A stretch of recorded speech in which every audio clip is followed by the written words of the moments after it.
نے ایک بہت بڑے عرب عالم سے سنا، شیخ صالح العثیمین رحمہ اللہ تعالی، انہوں نے بیان میں فرمایا کہ عرب اسرائیل کی جنگ میں عربوں کو کبھی بھی فتح، بولو نا، نہیں ہوگی،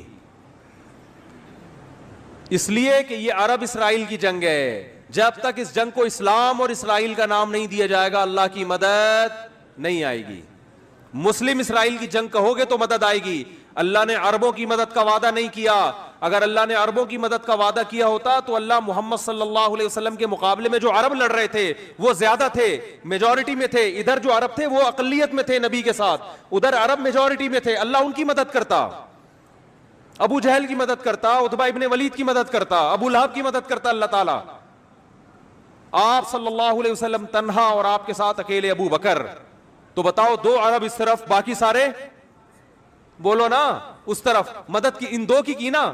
اس کا مطلب اللہ نے عربوں کی مدد کا وعدہ، بولو نا بھائی، نہیں کیا۔ کس کی مدد کا وعدہ کیا ہے؟ مسلم کی، اسلام کی، جو قرآن پر ایمان لائے گا اور اللہ کے نبی پر ایمان لائے گا، اس کے لیے عربی ہونا ضروری نہیں ہے۔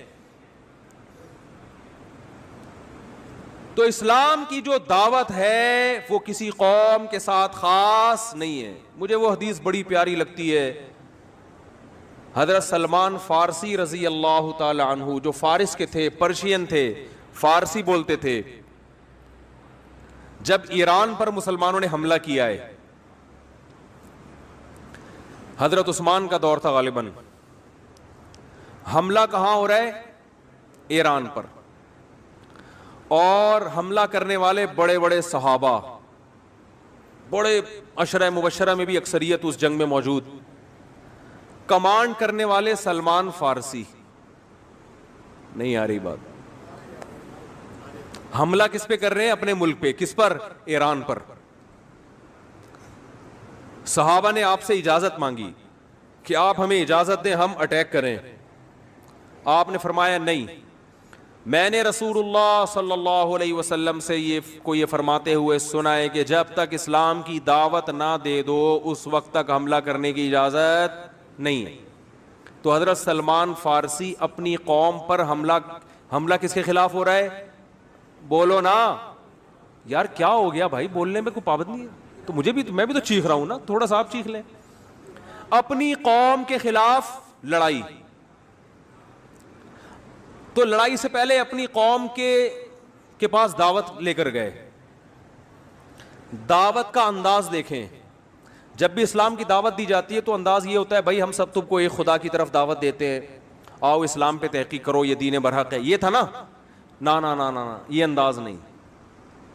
اس وقت جو اسلام کی سب سے بڑی خوبی تھی نا، اس کو ہائی لائٹ کیا کہ اس کے بعد بھی اگر اسلام سمجھ میں نہیں آ رہا تو پھر تمہاری سمجھ میں نہیں آئے گا۔ وہ خوبی یہ ہے کہ یا اہل فارس، اے اہل فارس، انا رجل منکم، میں تمہاری قوم کا آدمی ہوں۔ تمہیں پتہ ہے کہ عربوں میں عصبیت کوٹ کوٹ کے بھری ہوئی ہے۔ عرب کے علاوہ کسی کو برداشت نہیں، اپنے سے جیسا کسی کو نہیں سمجھتے۔ مجھے عرب نے نہ صرف یہ کہ عزت دی ہے اپنے جیسا، بلکہ اپنے سے برتر مجھے کمانڈر بنا دیا۔ عرب کی قیادت کس کے ہاتھ میں ہے؟ کمانڈر کون ہے؟ میں ہوں۔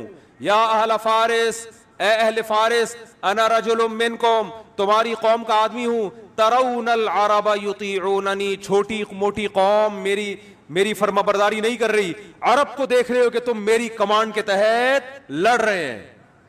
کیا انداز، خاندانی انداز تھا یا نہیں دعوت کا؟ آج اگر یہ چیز عربوں میں پیدا ہو جائے تو دنیا کا نقشہ بدل جائے گا۔ عرب کی عراق پر جب حملہ ہوا تو بعض عربوں نے نعرہ لگایا کہ کسی دوسرے عرب ملک پر ہم حملہ برداشت نہیں کریں گے۔ کاش وہ یہ کہہ دیتے کہ کسی دوسرے اسلامی ملک پر ہم حملہ برداشت، بولو نا، لیکن نہیں نکلتا منہ سے۔ عرب تو بھئی عربوں کی تو مدد کہیں بھی نہیں قرآن میں لکھی ہوئی کہ اللہ کہتے ہیں میں عربوں سے محبت کرتا ہوں۔ ایک آیت بھی ہمیں ایسی نہیں ملی۔ یہ جو حدیث ہے کہ عربوں سے محبت کرو اس لیے کہ قرآن عربی، حدیث من گھڑت ہے۔ ٹھیک ہے، ہم پھر بھی فضیلت کے قائل ہیں کہ اسلام آپ میں پہلے آیا، آپ نے دنیا کی قیادت کی، اس بیس پر ہم عزت دیں گے آپ کو۔ لیکن اللہ کی طرف سے مدد اس بیس پہ نہیں آئی. تو جب نبی صلی اللہ علیہ وسلم نے فرمایا نا کہ تم موت کے بعد دوبارہ زندگی ملے گی، تمہیں اللہ کے سامنے حساب و کتاب دینا ہے، تو وہی مشہور سوال تھا سأل سائل بعذاب واقع. اللہ فرماتے ہیں یہ لوگ آپ سے پوچھتے ہیں وہ کب واقع ہوگا، جو عذاب واقع ہونے والا ہے اس کے بارے میں ایک سائل نے پوچھا. اللہ فرماتے ہیں واقع کب ہوگا یہ تو میں نہیں بتاؤں گا، میرا اصول ہی نہیں ہے کہ میں قیامت کا علم بتا دوں، لیکن اتنی بات ہے للکافرین لیس لہ دافع.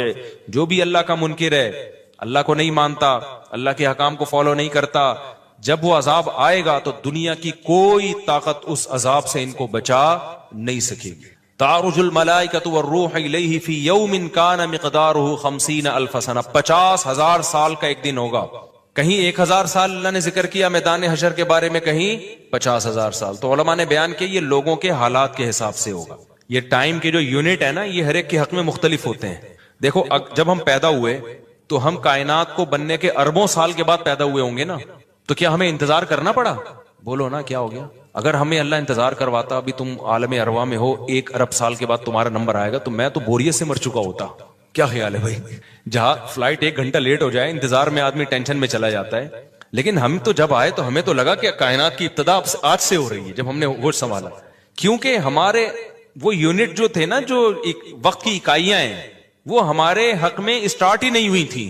تو اسی طرح مرنے کے بعد جو مردے کے لیے جو ٹائم کے یونٹ ہے نا وہ چینج ہوتے ہیں. ورنہ جو مردہ بیچارہ 20,000 سال پہلے دفن ہوا ہے وہ تو قبر میں کوئی عذاب نہ بھی ہو رہا، وہ تو پڑے پڑے ہی بور ہو گیا ہوگا کہ اللہ قیامت لیا، میں تو ٹینشن میں آ گیا ہوں، 20,000 سال ہو گئے مجھے.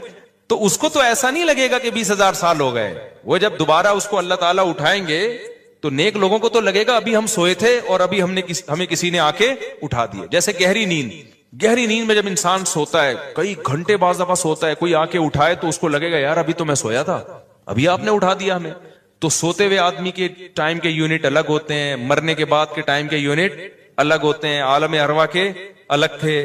اور بعض تو یہ بھی میں نے سنا ہے کہ دوسرے سیارے پہ آپ چلے جائیں نا زمین کے علاوہ تو وہاں بھی ٹائم کے یونٹ چینج ہو جائیں گے. تو اسی طرح آخرت کے ٹائم کے یونٹ بالکل الگ ہے. ایک دن 50,000 سال کی، دنیا کا جو 50,000 سال ہے نا وہ وہاں کا ایک دن ہوگا. کسی کے حق میں 1,000 سال، کسی کے حق میں 50,000 سال.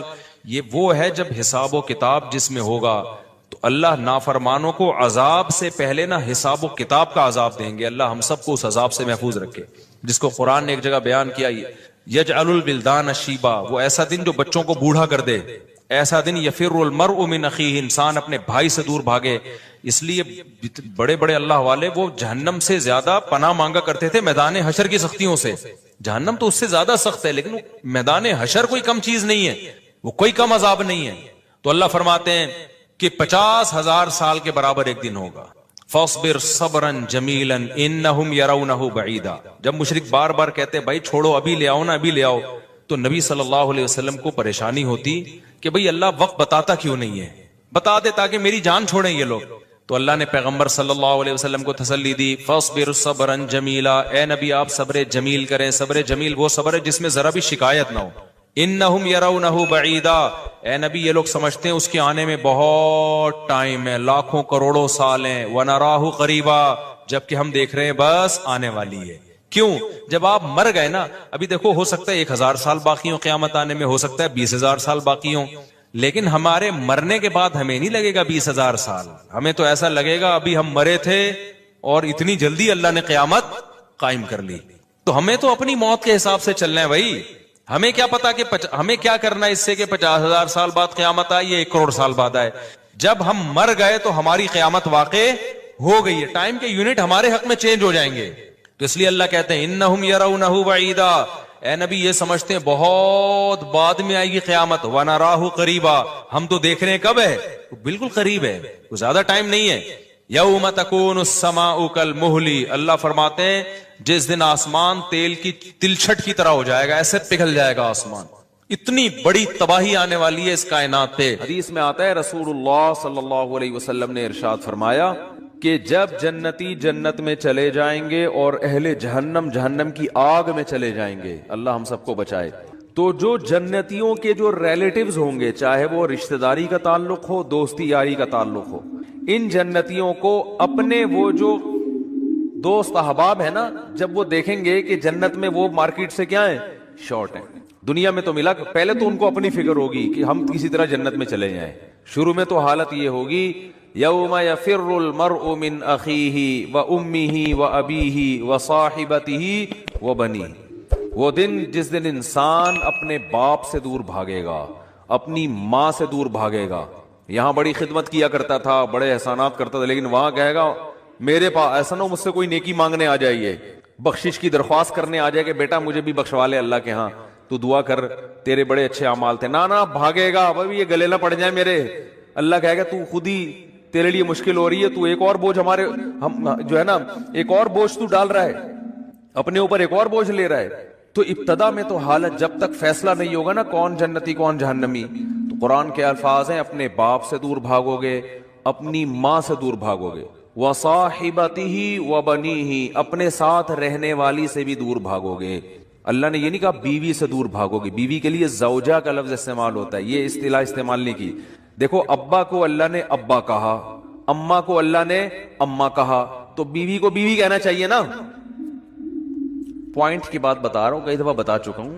اللہ نے یہاں بیوی کو بیوی نہیں کہا, کہا ساتھ رہنے والی, صاحبہ, صحبت سے ہے نا ہمیشہ چپک کے رہنے والی. اس سے پتا چلتا ہے کہ جب ایک دفعہ شادی ہو جاتی ہے نا تو وہ بیوی پھلترو کی طرح ہمیشہ کے لیے چپک جاتی ہے, اسے پتا چل رہا ہے. یہ میں اس لیے کہہ رہا ہوں کہ پھر لوگ کہتے ہیں یار پھر جو ہے نا سفر پہ جاتے ہیں تو بیگم کو ساتھ نہیں لے کے جاتے, 2 سال جاب کے لیے باہر چلے جاتے ہیں, بیگم کو یہاں چھوڑ کے چلے جاتے ہیں, تو صاحبہ تو پھر نہ ہوئی نا, یہ پھلتر کی طرح چپکا ہوا تو وہاں کوئی اور ہے, تمہارا باس چپکا ہوا ہے تمہارے ساتھ, جہاں 2 سال تم جاب کر رہے ہو دوست چپکے ہوئے ہیں.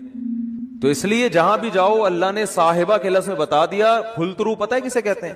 پھلترو ہیں وہ دھاگا چپک جاتا ہے نا بعض دفعہ, یہاں پہ سردیوں میں زیادہ چپکتا ہے. اب آپ یوں کرتے ہو تو پھر ہاتھ پہ چپک جاتا ہے, پھر آپ یوں کرتے ہو ادھر آ کے چپک جاتا ہے, پھر یوں کرتے ہو تو یار یہ پھلترو. تو یہ بالکل اسی طرح جب آپ کی شادی ہوئی تو بیگم پھلترو کی طرح چپک گئی. اب جہاں جہاں جاؤ گے وہاں وہاں وہ ساتھ. تو یہ شادی کرنے سے پہلے سوچ لیا کرو کہ اس کو اللہ نے لقب ہی یہی دیا ہے کہ اس کا وہ رہنے والی ہے ہمیشہ. ہاں وسائل اگر نہیں ہے تو ایک الگ بات ہے, ورنہ جہاں جاؤ بیگم ساتھ ہونی چاہیے. حج پہ جا رہے ہو بیگم کو لے کے جاؤ, عمرے پہ جا رہے ہو بیگم کو لے کے جاؤ. شریف لوگ اسی طرح کرتے ہیں. تو سفر پہ جا رہے ہو گھومنے پھرنے, بیگم کو لے کے جاؤ. خالی دوستوں کے ساتھ پروگرام نہیں بنایا کرو. اگر آپ شادی شدہ ہو صرف دوستوں کے ساتھ پروگرام بنا رہے ہو تو اس میں اس بات کا خطرہ موجود ہوتا ہے کہ آپ کے ارادے اچھے, میں بدگمان نہیں ہو رہا, بہت سے لوگ نیک شریف ہیں, آپ سارے شریف شرفا بیٹھے ہوئے ہیں بیان سن رہے ہیں ماشاءاللہ سارے شریف شرفا, لیکن یہ کہ بھائی اس کو ساتھ لے کے جاؤ. اگر اللہ نے وسائل دیے, نہیں دیے تو ایک الگ بات ہے. چلو ہمیشہ نہیں لے کے جاتے, کبھی تو لے کے جاؤ نا. تو اور جہاں جاب کر رہے ہو وہاں اس کو ساتھ رکھو, سمجھتے ہو, وہاں ساتھ رکھو اس کو. تو اللہ نے فرمایا جس کے ساتھ ہمیشہ رہا کرتے تھے اس سے بھی آج دور بھاگو گے. بولو گے بھائی مفتی صاحب کا بیان دنیا کے لیے تھا, بیگم یہاں میرے قریب نہ, ٹھیک ہے نا, یہاں نہ, اللہ کا واسطہ بخش دے یہاں پہ. کیوں؟ نفسی نفسی, مجھے اپنی فکر ہے کہ میرا ہوگا کیا. وصاحبتہ وبنیہ, اپنے بیٹوں سے دور بھاگے گا, کیونکہ بیٹیاں تو بہرحال رخصت ہو کے چلی جاتی ہیں, بیٹے تو ہمیشہ اپنے ساتھ رہتے ہیں, ان سے دور بھاگے گا. ایک اور جگہ فرمایا وَأَخِيهِ, بھائی سے دور بھاگے گا. وَفَصِيلَتِهِ الَّتِي تُؤْوِيهِ, اور جس خاندان نے پوری زندگی اس کو ٹھکانہ دیا, اپنے گھر میں رکھا, باپ ماں اور پوری فیملی, اس خاندان سے مکر جائے گا, وہاں سے دور بھاگے گا. تو شروع میں تو یہ حالت ہوگی کہ میرا بنے گا کیا, بس یہ فکر. لیکن جب پتا چل جائے گا بھائی تیرا اعمال نامہ دائیں ہاتھ میں دیا جا رہا ہے, جب اعمال نامہ دیا جائے گا نا, فَأَمَّا مَنْ أُوتِيَ كِتَابَهُ بِيَمِينِهِ, جس کے دائیں ہاتھ میں دیا جائے گا, بالکل ایسے کاؤنٹنگ ہوگی, بلکہ تولا جائے گا نیکیوں کو. ہم سمجھتے ہیں, دیکھو ملحد لوگ جو خدا کا انکار کرنے والے, مذہب کا انکار کرنے والے کہتے ہیں ہم پیدا ہو کے مر گئے, ختم, ان ہی الا حیاتنا الدنیا. قرآن نے ان کے الفاظ کو بھی ذکر کیا ہے کہ ہماری دنیا کی زندگی ہے, نموت و نحیا, ہم مرتے ہیں پیدا ہوتے ہیں, وما یہلکنا الا الدہر. اور یہ جو موت اور زندگی ہے خدا کے ارادے سے نہیں ہے, یہ زمانے کے تصرفات ہیں. زمانہ ہے جو مارتا بھی ہے. ایک آدمی ٹرک کے نیچے آ کے مر گیا تو اس لیے تھوڑی اللہ نے مارا ہے, تو ٹرک کے نیچے آیا ہے نا, تو جو بھی چیز ٹرک کے نیچے آئے گی وہ تو مرے گی. وہ یہ بات کرتے ہیں. بہت مشکل ہے بھائی دیکھو ایگزامینیشن ہال میں اگر آپ بیٹھے ہوئے ہو تو ٹائم ختم ہوتا ہے, آپ کو کمرے سے باہر نکالا جاتا ہے, کیونکہ اب امتحان کا ٹائم کیا ہو گیا, ختم. ایک باقاعدہ ارادے کے تحت ایک کام ہوتا ہے نا, تو اس سے پتا چلتا ہے یہ ایگزامینیشن ہال ہے, بعد میں رزلٹ اناؤنس ہوگا. لیکن آپ بیٹھے ہوئے ایک دم دھماکہ ہوا اور پوری ایگزامینیشن ہال کی دیواریں اڑ گئی اور آپ دھڑ جا کے باہر آ کے گرے, تو آپ کہو گے نکالا نہیں گیا, خود بخود نکلے ہم کسی ارادے کے تحت نکالا نہیں گیا ہے. یہ تو ویسے ایک اتفاق ہو گیا کہ دھماکہ ہو گیا, چھتی غائب ہو گئی تو ہم نکل گئے, خود ہی میدان ہی بن گیا. یہ تو ملحد یہی دلیل, یہی بات کرتا ہے کہ یار یہ کوئی ارادے کے تحت تھوڑی ہمیں دنیا میں نہ لایا جاتا ہے ارادے کے ساتھ اور نہ نکالا جاتا ہے. دنیا میں آنا بھی ایک اتفاقی حادثہ ہے, ایک سائنٹیفک حقیقت ہے, اور دنیا سے نکلنا بھی کیا ہے, ایک سائنٹیفک حقیقت ہے. کوئی جا رہا ہوتا ہے باہر, ٹرک والا آیا کچل کے چلا گیا تو کوئی حساب کتاب نہیں, وہ ٹرک نے کچل دیا تو مر گئے, ختم, اور مر کے مٹی ہو گئے, ختم. اب اس مٹی میں پودے اگاؤ, آپ اس کو کھاد کے طور پہ استعمال کرو, بس.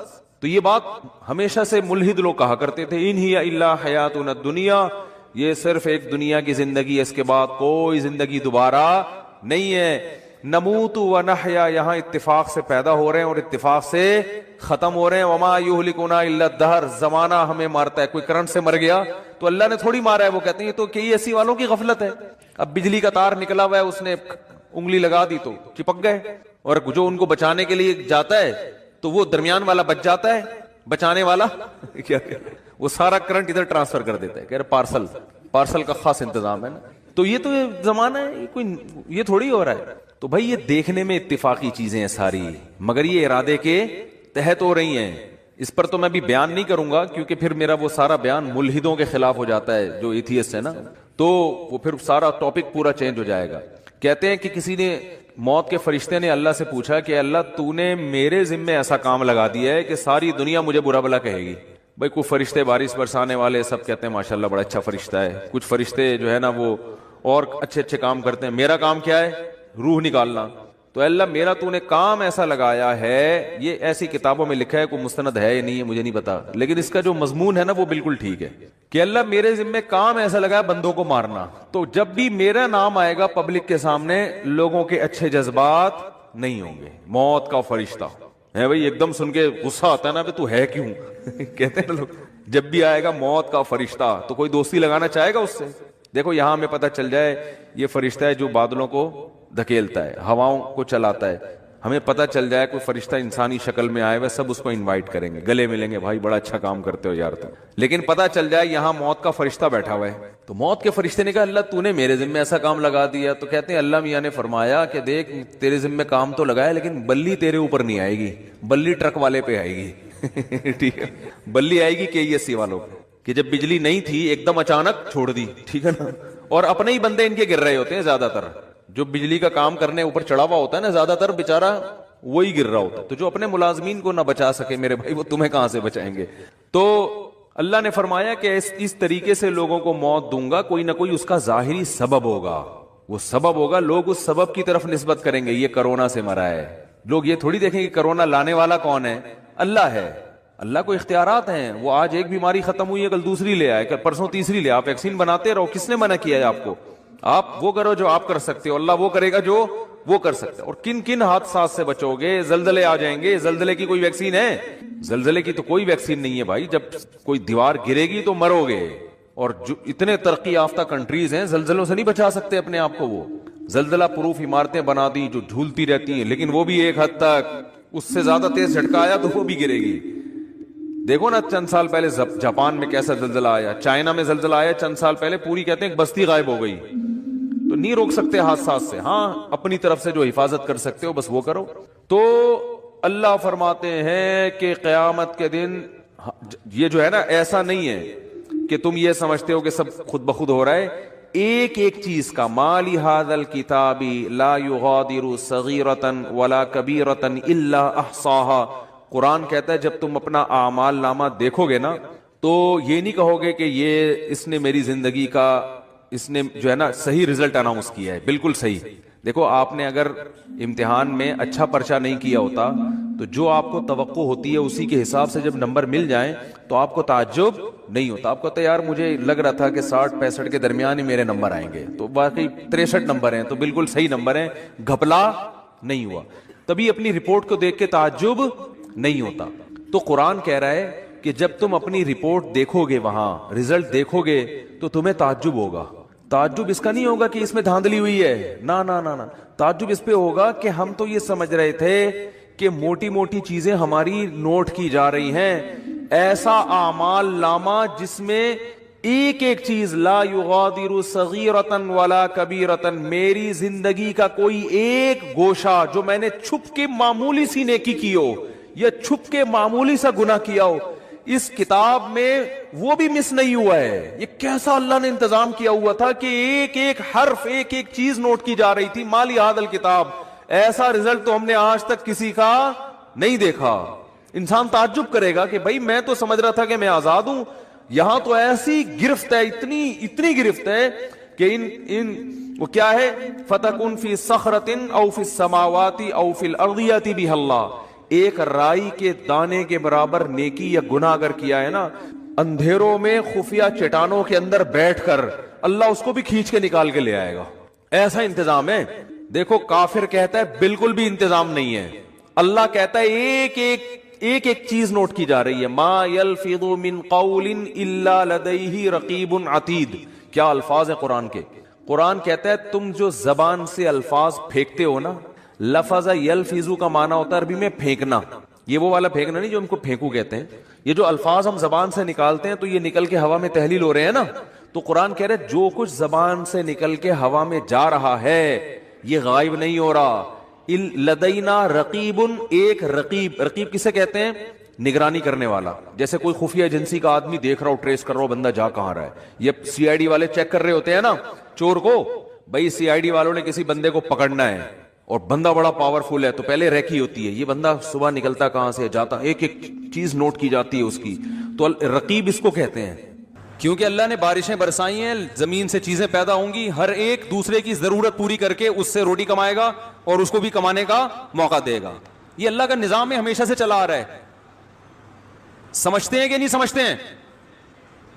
اس میں نہ ٹیکس آ رہا ہے درمیان میں، نہ کچھ اور، نہ گورنمنٹ چیزیں متعین، قیمتیں بھی نہیں متعین کر سکتی. اصول یہی ہے. ہاں کہیں ظلم ہو رہا ہو، جیسے کہ بعض جگہ خطرہ ہوتا ہے کہ جیسے آٹا پیدا ہو رہا ہے تو کوئی اسٹاک کر کے پتہ چلا وہ سونے کے بھاؤ پہ بیچنا شروع کر دیا اس نے، تو یہاں یہ ظلم کا خطرہ ہوگا.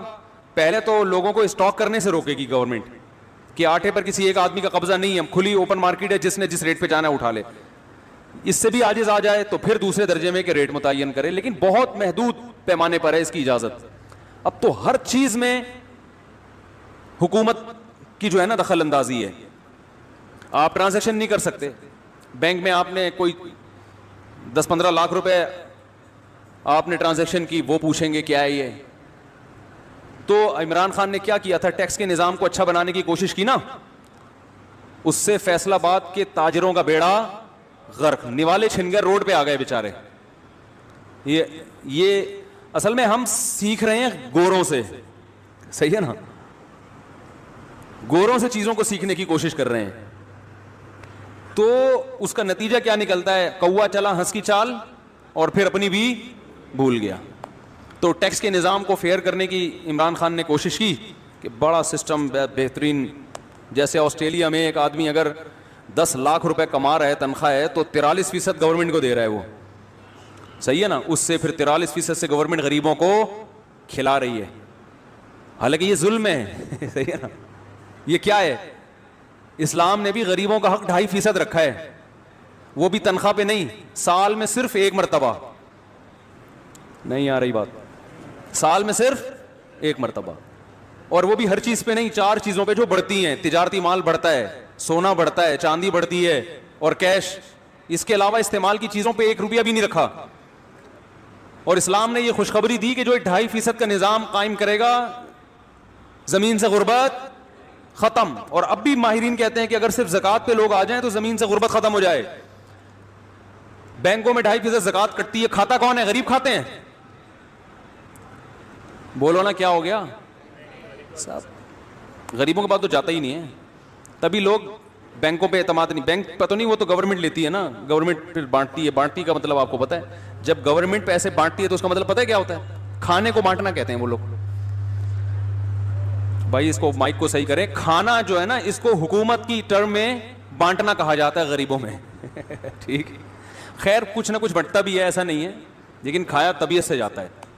تو خیر، تو یہ جو ٹیکس کا موجودہ نظام ہے، اب آپ گاڑی خرید رہے ہو 10 لاکھ کی، ٹیکس 10 لاکھ اس پہ جتنی قیمت ہے اتنا کیا دے رہے ہو، بیڑا غرق. اس پہ یہ کہتے ہیں کہ اگر ہم یہ نہ دیں تو ہمارے پاس روڈ نہیں ہے جہاں گاڑیاں چلا سکیں ہم. یار تم دیکھو, یا تو میں بیوقوف ہوں یا معذرت کے ساتھ آپ کے علاوہ کوئی اور بیوقوف ہے اگر میں اپنی بات سمجھا نہیں پا رہا. دیکھو آپ گاڑی منگواؤ, 10 لاکھ کی گاڑی ہوگی, پڑے گی کتنے کی؟ کم سے کم 20 لاکھ کی. 10 لاکھ آپ کیا دے رہے ہو گورنمنٹ کو؟ ٹیکس. اور گورنمنٹ آپ سے یہ کہہ کے ٹیکس لے رہی ہے کہ ہم اگر گاڑیاں کو ایسے 10-10 لاکھ کی آنے دیں گے تو ہمارے پاس روڈ اتنے نہیں ہیں, گاڑیاں کیا ہو جائیں گی. ایک دلیل یہ بھی دی جاتی ہے بہت سے دلائل میں, اور بھی دلائل ہیں گورنمنٹ کے پاس حرام خوری کے, مگر ایک دلیل یہ بھی ہے کہ پھر ہم اتنے روڈ نہیں ہیں, اتنی فری پھوڑ کی گاڑیاں دبئی کی طرح. دبئی تھوڑی ہے یہ کراچی ہے, یہ پاکستان ہے کہ دبئی کی طرح فری پورٹ اور گاڑیاں ہو ایسے تو پھنسیں گے.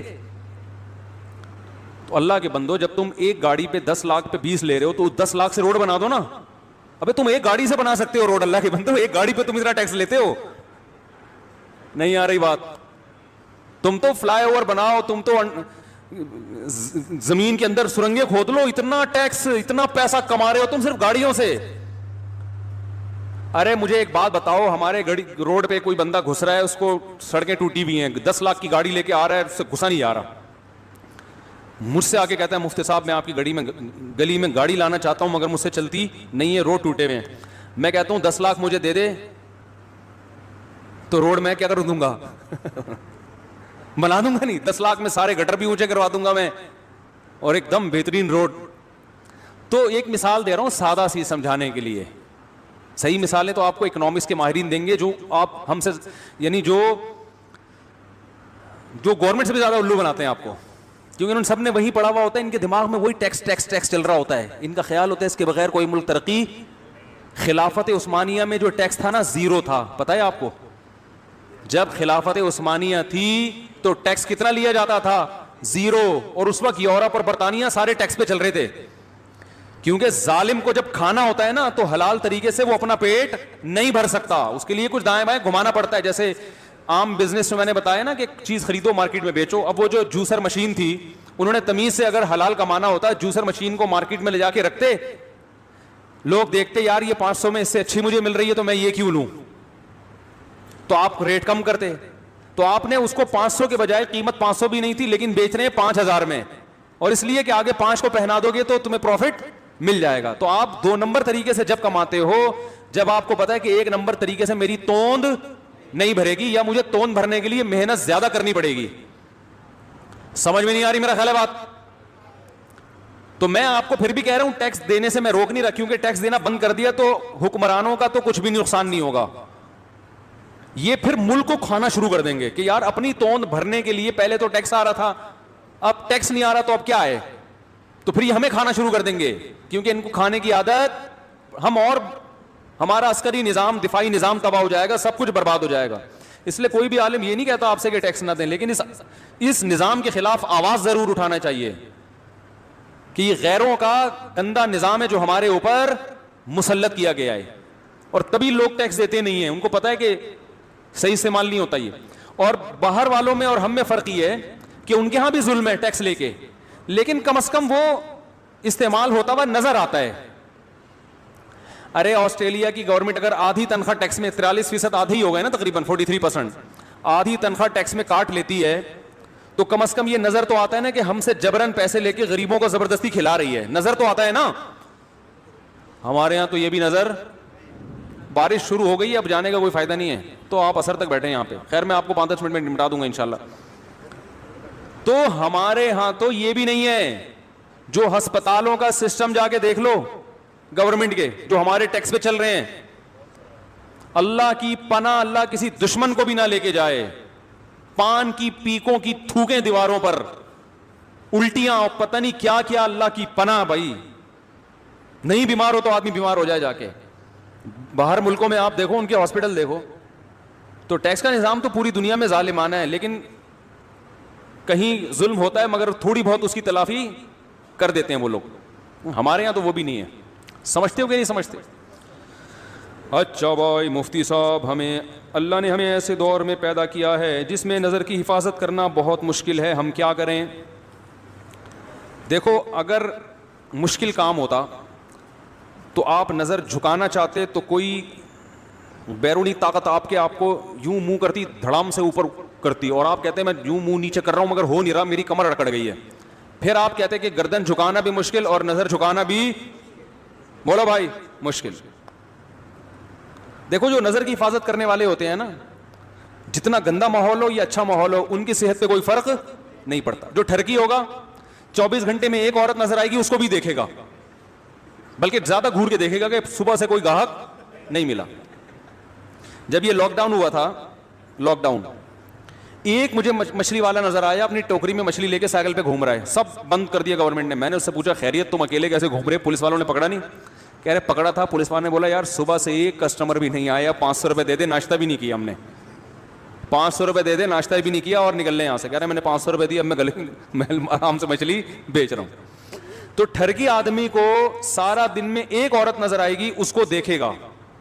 اور جو نظر جھکانے والے لوگ ہیں وہ سینکڑوں گزر جائیں ان کے سامنے سے, یہ ایک گزرے, ان کی صحت پہ کوئی فرق نہیں پڑتا. انہوں نے نہ اس کو دیکھنا ہے نہ اس کو. کہہ رہے یار اللہ نے میرے لیے میری بیوی کو پیدا کیا, ختم. تو یہ کام مشکل جب ہوتا, جب آپ گردن جھکانا چاہتے اور ادھر گردن میں فریکچر ہونے کا خطرہ ہوتا, یہ اکڑ جاتی گردن, صحیح ہے نا, جیسے یوں کر رہے ہیں تو وہ ہو ہی نہیں رہی. تو ایسا ہوتا ہے بھائی, جیسے ہی کوئی خاتون گزری, آپ کا دیکھنے کا دل چاہ رہا, آپ یوں کر لو, کوئی ٹینشن ہوئی. اور نظر جھکانا تو اور آسان, گردن میں تو پھر بھی ریڑھ کی ہڈی اور گردن کی ہڈی دائیں بائیں ہونے کا خطرہ ہوتا ہے. ایک دم یوں کیا تو پتہ چلا چپ آ گئی نا. پلک کو جھپکنے میں, نظروں کو نیچے کرنے میں تو انرجی, میرا خیال ہے اتنی سی بھی انرجی خرچ نہیں ہوتی کہ جسے ڈاکٹر کوئی کہیں کہ آپ کی اتنی انرجی یوٹیلائز ہو گئی ہے, اب آپ 6 پراٹھے کھائیں بیٹھ کے. کہ آپ نے چونکہ پلکیں جب نیچے جھکائی ہیں تو اتنی زیادہ آپ کو طاقت لگانی پڑی ہے کہ اب جب تک 6-7 پراٹھے نہیں کھائیں گے, آپ کی جو انرجی سرو ہوئی ہے یا یوٹیلائز ہوئی ہے وہ اب ریکوری نہیں ہو سکتی. ایسا بھی نہیں ہے, سارا دن بیٹھ کے پلک اوپر نیچے کرتے رہو, کوئی انرجی خرچ, کوئی توانائی خرچ ہی نہیں ہوتی. تو بات اصل میں یہ ہے, مسئلہ ہے ٹھرک کا. جو پوائنٹ ہے نا وہ کیا ہے, معذرت کے ساتھ میں تھوڑی سی ابیوز لینگویج استعمال کر رہا ہوں, لیکن یہ کون سے اچھے کام ہیں کہ جن کے لیے میں مرزا غالب کی شائستہ اردو استعمال کروں ہیں. یہ جو بد نظری کا کام ہے, میں کہوں ایکچولی آپ جو ہیں وہ ایک آپ پیشنٹ ہیں.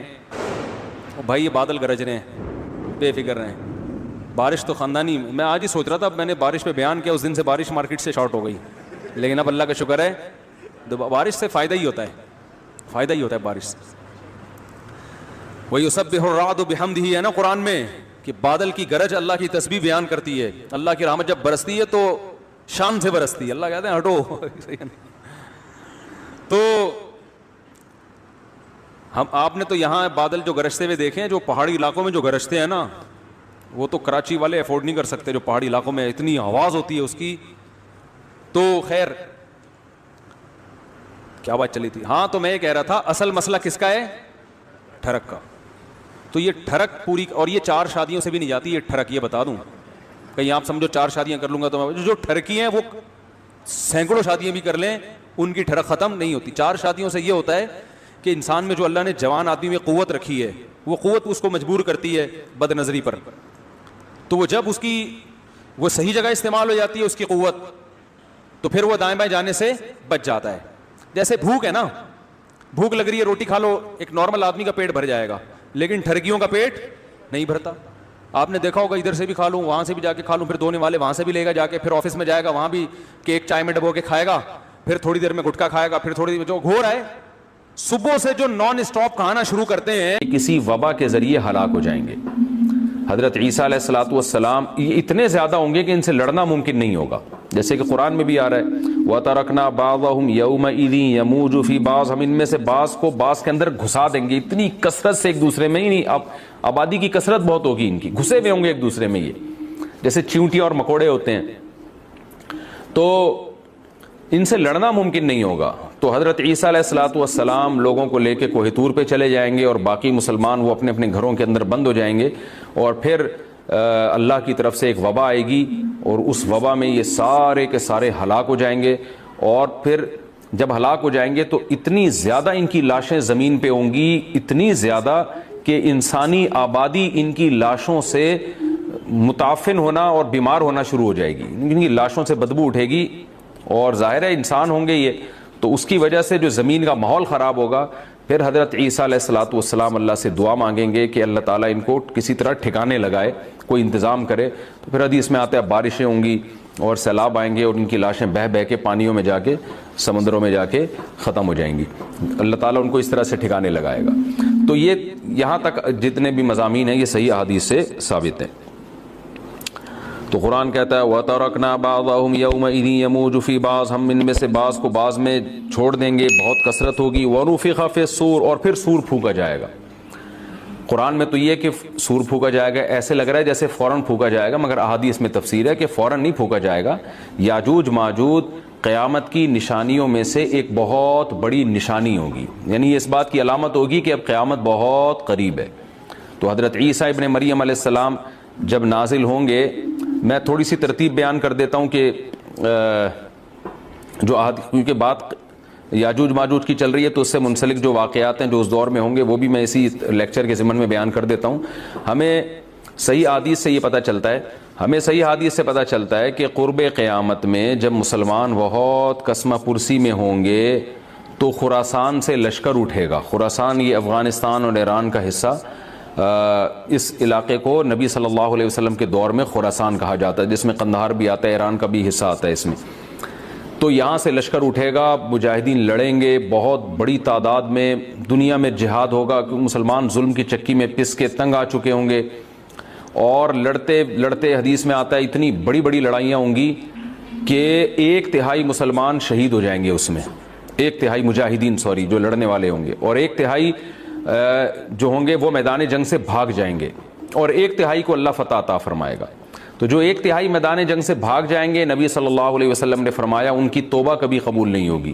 جو 1/3 شہید ہو جائیں گے وہ افضل ترین شہداء ہوں گے اس وقت کے، اور 1/3 کو اللہ تعالیٰ غلبہ عطا فرمائیں گے. ایک واقعہ تو ہمیں قرب قیامت میں نبی صلی اللہ علیہ وسلم سے یہ ملتا ہے صحیح حدیث سے.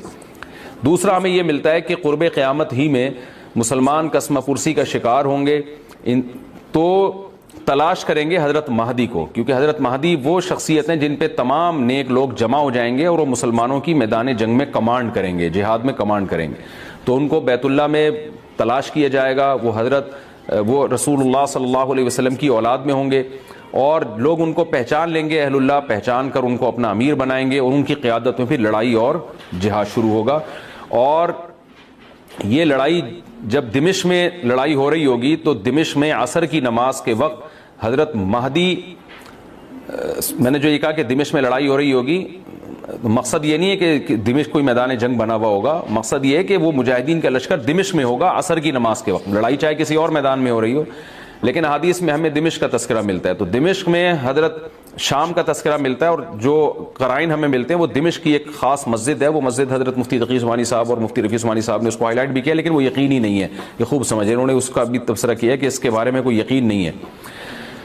تو حضرت مہدی عصر کی نماز پڑھا رہے ہوں گے، لوگ امامت میں آپ کے پیچھے کھڑے ہوں گے، یہاں تک کہ مسجد کے مینار پر، آج بھی وہ مینار موجود ہے جس کے بارے میں غالب گمان ہے کہ یہ وہ مینار ہے جہاں حضرت عیسیٰ علیہ السلام نازل ہوں گے. غالب گمان کے درجے میں کہا جا سکتا ہے، ورنہ پھر اسی کے اڑوس پڑوس میں کوئی مسجد ہوگی. میرا اگر شام جانا ہوا تو انشاءاللہ میں ارادہ ہے کہ میں ولاگ میں اس مسجد کا بھی تذکرہ کروں گا، اس جگہ کا بھی تذکرہ کروں گا. لیکن میں پہلے یہ بات بتا دوں کہ وہ 100% یقینی نہیں ہے. ایسا نہ ہو کہ اس مسجد کے مینار پہ چڑھ کے لوگ جو ہے وہ اس کے کوئی مینار کو ہی چاٹنا شروع کر دیں تبرک کے طور پہ. اس لیے کہ ہم احساس کمتری میں چلے جاتے ہیں، ہمیں ایسا لگتا ہے کہ ہمارے پاس یہ نعمت نہیں ہے، اسی سے پھر ہم ٹینشن میں جانا شروع کرتے ہیں. ایک چھوٹی سی میں اپنے بارے میں وضاحت کروں، میں ٹینشن اور ڈپریشن کے بارے میں بیان بہت کرتا ہوں. تو ہو سکتا ہے کسی کو یہ اعتراض ہو کہ یہ ماہر نفسیات کا ٹاپک ہے، یہ مفتی صاحب کا موضوع نہیں ہے. یہ ممکن ہے نا؟ اب میں جمعے کا ہر بیان گردوں کے بارے میں کرنا شروع کر دوں، گردوں کو کیسے صحت مند رکھا جاتا ہے، کیا کھانا چاہیے کیا نہیں کھانا چاہیے، تو آپ کیا کہیں گے؟ بھائی مفتی صاحب یہ کڈنی کے اسپیشلسٹ کا ٹاپک ہے، عام ڈاکٹروں کا بھی نہیں. تو یہ مولاناؤں کا ٹاپک نہیں ہے. ایک تو یہ آپ کا ٹاپک نہیں ہے. دوسری بھائی آپ کوئی کڈنی اسپیشلسٹ ہیں کہ آپ کو اس کے بارے میں بہت زیادہ معلومات ہو؟ دونوں چیزیں دیکھی